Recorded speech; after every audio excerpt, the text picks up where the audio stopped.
when God calls, kung kiniklaim mo na ikaw ay tinawag ng Diyos, 100% God will equip us. Pag nanghihina ka, bibigyan ka ng lakas. Laging nakasubaybay sa ating mga kilos at pangangailangan. Amen ba yun? Those who hope in the Lord will renew their strength. In 1 Thessalonians 2-4, pakibasa natin, on we speak as those approved by God to be entrusted with the gospel. Ito yung pinahabilin ng Diyos sa atin. Ito yung kailangan nating lahat.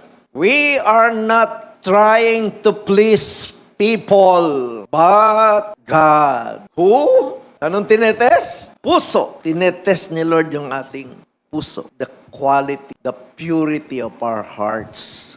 And He is our witness. Sa kabila ng ating paglilingkod, tayo ay witness ni Lord. Siya naman ang ating witness. Tinitignan ka, sinusubaybayan, araw-araw.